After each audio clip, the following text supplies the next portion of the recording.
नमस्कार। गांव देहात में आप सभी का स्वागत है। छठ पर्व पूरे देश में मनाया जा रहा है और उसी के उपलक्ष्य में छठ पूजा कैसे होती है, किस तरीके से उसको मनाना चाहिए, उसका आध्यात्मिक महत्व क्या है, सूर्य उपासना का पर्व है, उसी सब की जानकारी के लिए हम लोग सुल्तानपुर जनपद में मौजूद हैं और हमारे साथ वरिष्ठ साहित्यकार, पूर्व प्राचार्य किनाई संस्थान डॉक्टर राधेश्याम सिंह जी हैं। सर, आपका बहुत बहुत स्वागत है। और छठ के बारे में हम लोग जानकारी आपसे जानेंगे कि गांव देहात में जो ये छठ का पर्व है, अमूमन ये माना जाता है कि ये बिहार केंद्रित ही पर्व है, लेकिन भारतवर्ष के अलग अलग राज्यों में भी ये पर्व मनाया जाता है। अंजनी भाई, हमारी जो संस्कृति है भारत राष्ट्र की जी, वो बड़ी उत्सव धर्मी संस्कृति। जी सर। और हम मौका तलाशते रहते हैं कि कहाँ उत्सव के लिए स्पेस मिले और हम उत्सव मनाएं। जी। इसके पहले कि छठ पर विशेष चर्चा मैं करूं, जी। आपको मैं ये बता दूं कि सनातन हिंदू धर्म की बड़े बड़े क्षेत्र हैं जी, संप्रदायों के। जी। जैसे आप जिस क्षेत्र में बैठे हुए हैं, अवध क्षेत्र, ये अवध क्षेत्र बहुत बड़ा वैष्णव क्षेत्र है। बिल्कुल बिल्कुल। कानपुर, उन्नाव, रायबरेली, लखनऊ, फैजाबाद, अंबेडकर नगर, बहराइच, जी, बाराबंकी, जी। कम से कम 12-15 जिले जी इस वैष्णव क्षेत्र में आते हैं। जी। आप फिर इसके बाद अपने दाहिने हाथ आगे बढ़िएगा, भदोही के बाद जी बीच में बनारस सेंटर पड़ता है जी। और वो सब शैवों का बहुत बड़ा क्षेत्र है। अच्छा। और वो बिहार की बिल्कुल आखिरी सीमा तक जाता है। बिल्कुल बिल्कुल बिल्कुल। शैवों का क्षेत्र। और फिर इसके बाद बक्सर के आगे जब आप आगे बढ़िएगा, बंगाल, तो इस्मारतों का क्षेत्र है। अच्छा। और ये जो पूजा है छठ, ये इस्मारतों की पूजा है। अच्छा। इस्मारत एक संप्रदाय है, उसे कहा जाता है कि वो वैदिक धर्म से सीधे कनेक्ट हैं, वो कनेक्ट हैं लोग, जिसको आगम धर्म भी कहा जाता है। हाँ, बहुत पुराना जहाँ शुरुआत हुई। हाँ जी। तो उसमें ये लोग उन देवताओं की उपासना करते हैं जो देवता सीधे हमको प्रत्यक्ष लाभ पहुंचाते हैं। बिल्कुल। जैसे सूर्य है, हाँ, डायरेक्ट जिनके हम दर्शन कर रहे हैं, जिनसे लाभ, जिनसे सीधे मानवता को लाभ मिल रहा है। बिल्कुल। जैसे जैसे नदियां हैं, बिल्कुल, मेघ है, हाँ, उषा है, इस तरह की चीजों का। तो ये पंचदेव उपासना का क्षेत्र है वो। अच्छा। तो वहां से ये सूर्य षष्ठी शुरू हुई। अच्छा। एक बड़ा दिलचस्प मामला ये भी है जी कि हम पूजा करते हैं सूर्य की और छठी मैया कहते हैं। हाँ, उसमें माँ को जोड़ते हैं। उसमें पुल्लिंग और स्त्रीलिंग एकदम बदल जाता है। बिल्कुल बिल्कुल। हमें लगता है ये कहा जाता है कि सूर्य उपासना का पर्व है और उसमें छठी मैया की पूजा होती है। सूर्य देवता के लिए कुछ नहीं कहा जाता, कहा जाता छठी मैया का। जी। छठी तो एक तिथि मात्र है। जी। और उस तिथि में मातृत्व है, वो स्त्रीलिंग है। जी। तिथि स्त्रीलिंग है। जी। इस वजह से और ये पूजा विधान जो किया वो स्त्रियों ने किया, क्योंकि स्त्रियां ही ज्यादा प्रभावित रहीं अन्न से, कृषि से।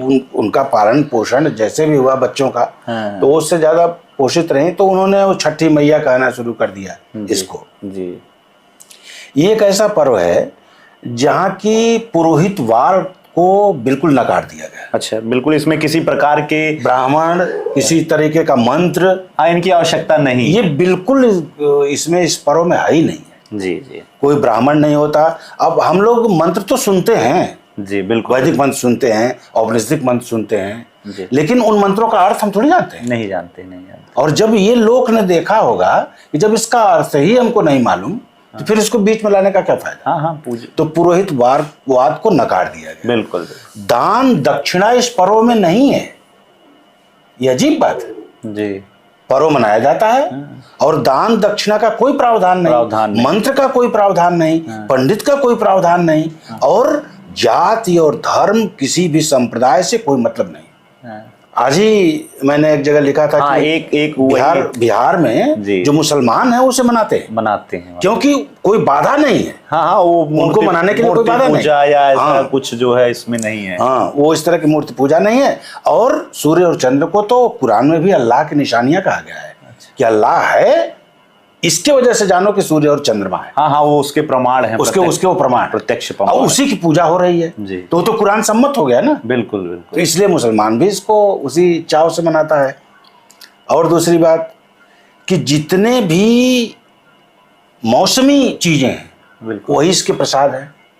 हाँ, इस समय जो चीजें हैं, ईख है, हाँ, गन्ना, बिल्कुल, और मूली है, बिल्कुल, गाजर है, जी जी, वो लाल लाल जो होता है, जो लाल गाजर, जिसका रस निकाला जाता है, हाँ शकरकंदी भी है जी, इसमें जी। तो ये इस तरह की ही चीजें इसमें मौसमी फल ही मौसमी प्रसाद के रूप में उसका, कोई मिठाई यूज नहीं की जाती, किसी प्रकार की मिठाई, किसी तरह की मिठाई यूज नहीं की जाती।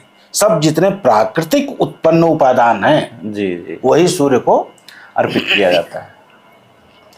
यानी जिसको सूर्य ने जिन अन्न को या जिस खाद्य पदार्थ को उत्पन्न किया है, केवल वही उसको अर्पित किए जाएंगे। बिल्कुल बिल्कुल, वो वापस दिया जाता है। बिल्कुल बिल्कुल। एक चीज सर आपने उसमें और जिक्र किया था, जो आपकी प्रतिक्रिया, जो छोटा सा लेख मैंने पढ़ा था, उसमें ये बताया गया कि जो छठी मैया है उनकी जो सवारी है, हमारी संस्कृति में, हिंदू धर्म में जिनको अपशकुन माना जाता है, बिल्ली को उसमें उस पे सवार और करवाती हैं। इसके पीछे का क्या कारण है? दरअसल बड़े लोकापवाद होते हैं जी। अमेरिका में देखिए काली बिल्ली को बहुत अच्छा शुभ समझा जाता है, बिल्कुल, लेकिन हमारे यहाँ उसे अशुभ समझा जाता है। और शायद इसी कारण से आप देखते होंगे कि किसी भी देवता की सवारी बिल्ली को नहीं बनाया गया। नहीं बनाया गया। अच्छा, अब ये देख लीजिए कि पूरे वैष्णव क्षेत्र में और पूरे शैव क्षेत्र में, जी जी, जब बिल्ली का, अब ये हुआ कि बिल्ली का संरक्षण कैसे हो, भाई चूहे का संरक्षण गणेश जी के कारण हो गया, नंदी का संरक्षण शंकर जी के कारण हो गया, अन्य अन्य का कुत्ते के कारण कार्तिकेय से हो गया, गरुड़ का वो हो गया, सब हो गया, बच गई बिल्ली। अब इसका संरक्षण कैसे हो? तो ये तो लोग की चिंता का विषय होगा ना। बिल्कुल बिल्कुल बिल्कुल, ये लोग की चिंता का विषय होगा, इसका संरक्षण कैसे किया जाए। तो वैष्णवों और शाक्तों ने जो मार्ग निकाला कि बिल्ली को जो मारेगा तो उसे सोने की बिल्ली बनवा के दान करना पड़ेगा। ये प्रथा अभी सुनने को, कहावत हम लोगों को, ये इस क्षेत्र में, वैष्णव क्षेत्र में और शैवों के क्षेत्र में है, दोनों जगह। लेकिन आगे देखिए कि स्मार्तों का क्षेत्र जब आता है तो उन्होंने ऐसा नहीं किया कि सोने की बिल्ली बना के दो और उसको मारो और ये करो वो करो। उन्होंने उल्टा कर दिया। जो छठी मैया की सवारी थी उसको, अब बिल्ली बच गई थी, बिल्ली और सवार होके आएंगी। ये लोक का पर्व था और बिल्ली आंगन की घूमने वाली बेचारी जंतु थी। बिल्कुल बिल्कुल। तो उसको जो है छठी मैया को कहा गया कि छठी मैया की सवारी है, तो उसका संरक्षण हो गया। बिल्कुल। तो शास्त्र अपने तरीके से सोचता है और जो लोक है वो अपने तरीके से सोचता है। ये बताओ, कोई ऐसा तीज त्योहार हिंदू मुसलमान का नहीं है जहां कहीं ईंट न चल रहा हो, न कहीं पत्थर चल रहा हो, शांत समितियां हो रही हैं कोतवाली में और थानों में। बिल्कुल, हाँ, बैठकें होती। आपने कभी छठ पर्व पर कोई ऐसी बैठक देखा है? हाँ, कि इस सही तरीके से संपन्न हो, इसके लिए कोई बैठक का, इसके लिए कोई बैठक ऑफिस कमेटी, ऐसा कुछ आयोजन नहीं हो रहा है।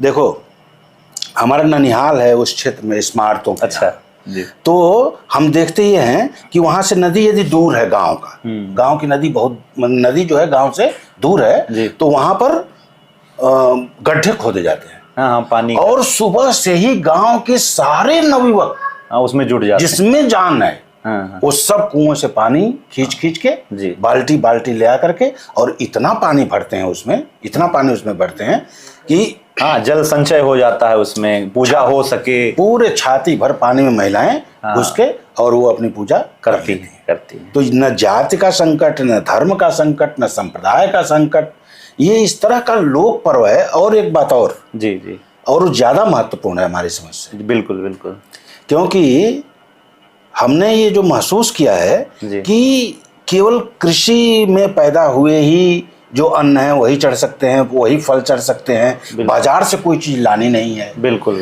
तो ये जो फायदा है वो किसका है? ये ग्रामीण अर्थव्यवस्था का फायदा। बिल्कुल, अपनी जो आपकी जो खरीदारी जो हो रही है, तो मजबूत कौन हो रहा है? ग्रामीण अर्थव्यवस्था, शहरी अर्थव्यवस्था नहीं। बिल्कुल बिल्कुल, ग्रामीण अर्थव्यवस्था मजबूत। बिल्कुल बिल्कुल। तो एक ऐसा पर्व जिसने लोक की चेतना को तो समृद्ध किया ही है, अर्थव्यवस्था को भी समृद्ध किया। आधुनिक रूप से कहें तो लोकल फॉर वोकल का जो, और ये सब। और दूसरी बात कि जरा सा इसकी वैज्ञानिकता को ध्यान से देखो शुरू से। जी। पहले दिन जी लौकी और भात खाकर डिटॉक्स किया जाता है, शरीर को अपने डिटॉक्स किया जाता है। जी, लौकी में अल्कलाइन है, बिल्कुल बिल्कुल। और अल्कलाइन होने से पूरी जो आंत है हाँ, वो बिल्कुल खाली हो जाती है, जी, शुद्ध हो जाती है। जी जी और जो चावल है उसमें कार्बोहाइड्रेट है वो बहुत आसानी से तुरंत टूट के पच जाता है। जी जी पहले दिन ये होता है। दूसरे दिन खरना का जब होता है जी, तो उसमें दिन भर महिलाएं व्रत रहती हैं। व्रत रहे। अब देखिए, अब शुरू हुआ हाँ कि जी, अब भाई डिटॉक्स साफ हो गई। जी जी जी, अब पहले क्योंकि नदी में जाना है, बिल्कुल, पानी में जाना है। हाँ हाँ, यदि किसी महिला को अचानक पानी में जाके उतार दोगे नदी में, हाँ, तो बीमार पड़ जाएगी, बिल्कुल स्वास्थ्य बीमार खराब पड़ हो जाएगा। जी जी, बिल्कुल बिल्कुल। तो एक वैज्ञानिक क्रम देखिए हाँ। कि फिर उनको दूसरे दिन भर पूजा की जो एक पद्धति है वो वैज्ञानिकता से जुड़ी हुई है। उपवास किया जाता है। फिर शाम को उनको कुछ खाना खिलाया जाता है, खीर। और वो खीर केवल वही नहीं खाएगी, बनाएगी तो 10 घरों में बांटेगी। हाँ, अपने परिवार वाले जोड़ेगी, सब लोगों को खीर खाना है, उसको जोड़ेगी, नहीं दूसरे घरों में, बिल्कुल बिल्कुल, 10-20 घर में, मोहल्ले में, हाँ, सबको खिलाना है, सबको खिलाएगी, ले जाके अपने कटोरी में जी जी वो देगी। जी। और फिर तीसरे दिन से सुबह से ही निर्जल, बिल्कुल पानी बंद, जी जी, वो सारा काम करेगी।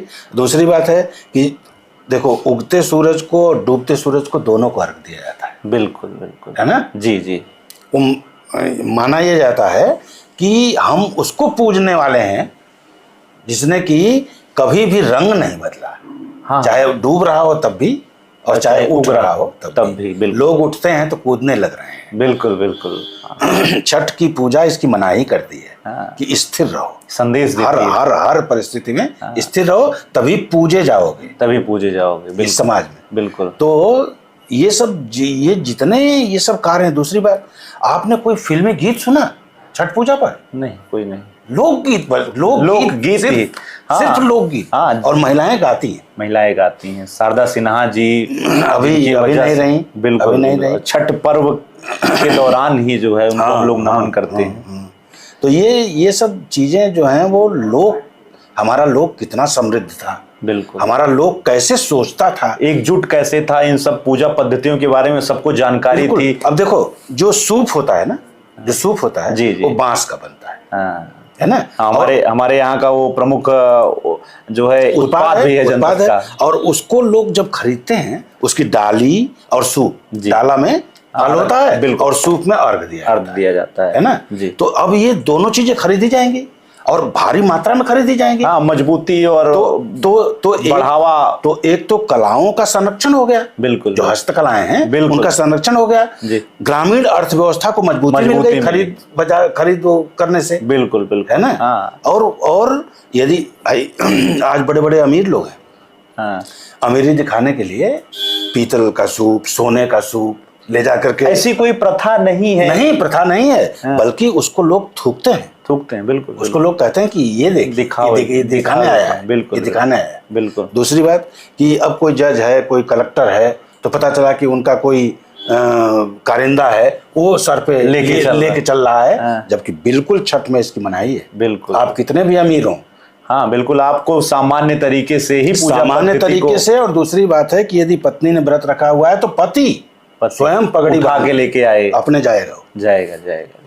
तो इस तरह से इस पूजा विधान में इतनी पवित्रता, इतनी सहजता, इतनी अकृत्रिमता, बिल्कुल, बाजार से जिसका मतलब नहीं है, बिल्कुल। आज भी छठ पर्व को बाजारवाद ने कोई प्रभाव नहीं डाला है, बिल्कुल। एक ऐसा पर्व है, हाँ। बाकी तो जो हमारे अन्य पर्व हैं, प्रकाश पर्व, दीपावली, सब चाइनीज झालर की भेंट चढ़ गए, दिया और छोटी जो दीपक थे बनाने वाले, जो कुम्हार थे, जिनका जीवन यापन उसी पे आधारित था, उसको भी बहुत ज्यादा, मतलब लोक कलाओं का, लोक जो संस्कृतियां हैं, इनके संरक्षण की बिल्कुल जो एक अभी तक अस्तित्व बचा है, वो हमारे लोक के कारण बचा हुआ है। और इस तरह की परंपराओं के कारण बचा हुआ है, जो कि आज भी परंपराएं जिंदा है। दिल्ली में, बंबई में अब जो निर्वासित जनता है, बिल्कुल, जो निर्वासित जनता है, हाँ, वहाँ प्रवासी मजदूरों के तरीके से जो श्रम में जो रह रहे हैं, लेकिन उनका मन कम थोड़ी है। उस पर्व को मनाने के लिए कितना लालायित रहते हैं, कितना उत्साहित रहते हैं अपने घरों पे आने के लिए। होली और दिवाली से बिहार का ये बड़ा त्योहार है। बिल्कुल, होली और दिवाली से भी बड़ा त्योहार छठ पर्व। बिल्कुल। होली दिवाली में नहीं आएंगे, लेकिन छठ पर्व पर गांव जरूर आएंगे। गांव जरूर आएंगे। तो इतना बड़ा पर्व और लोग का इतना बड़ा अनुशासन, ये तो भाई देख के आश्चर्य होता है, देख के थोड़ा सा अब दुख भी होता है। हम भी सुबह घाट पर जाते हैं जी, और दिवाली के जो बचे हुए दीपक नहीं बम हैं और पटाखे हैं, ये लोग अब जलाने लगे हैं, जबकि इसका कोई विधान नहीं है। हाँ, उसको हम उस तरीके से नहीं सेलिब्रेट करेंगे। वो बड़ी सादगी का त्योहार है। गाते बजाते हुए जाना, गाते बजाते हुए आना।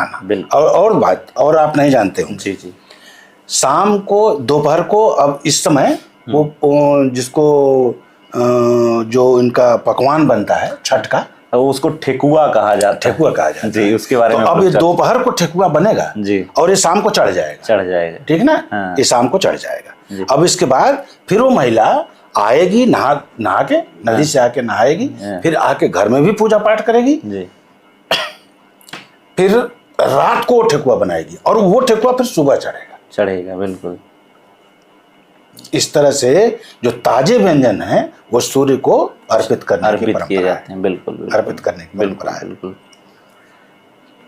आज इस गैलेक्सी में सूर्य न हो, बिल्कुल, तो मनुष्य जीवन बिल्कुल नकारा हो जाएगा। मनुष्य जीवन हाथ पसार के बैठ जाएगा। बिल्कुल। लेकिन जिस सूर्य ने हमको इतनी प्रकाश जीवन दिया है, जीवन संभव है और उसको हम भूलते जा रहे हैं। लेकिन छठ पर्व एक दिन ही सही याद करने का, उनकी उपासना करने का एक ऐसा पर्व है, महत्वपूर्ण पर्व, एक ऐसा पर्व है कि इसकी सहजता को देख करके, इसकी अकृत्रिमता को देख करके आश्चर्य होता है। बिल्कुल। अनुशासन को देखकर आश्चर्य होता है। बिल्कुल। कहीं कोई प्रशासन नहीं, कहीं कोई भेदभाव नहीं, ऊंच नीच नहीं, ब्राह्मणवाद नहीं, बाजारवाद नहीं, सब कुछ एकदम सहज है और सरल है। चलिए, आज सूर्य उपासना के महापर्व छठ की जानकारी, उसकी पूजा पद्धति, वैज्ञानिकता के साथ कैसे उसको जोड़ा गया है, इसकी पूरी जानकारी देने के लिए हमारे बीच में आदरणीय प्रोफेसर डॉक्टर राधेश्याम सिंह जी मौजूद थे। सर, आपका बहुत बहुत धन्यवाद, आपने समय दिया। आपका भी धन्यवाद कि आपने ये अवसर निकाला कि मैं अपनी दो बात आप तक पहुंचा सकूं। आपका भी बहुत बहुत धन्यवाद। बहुत बहुत धन्यवाद सर।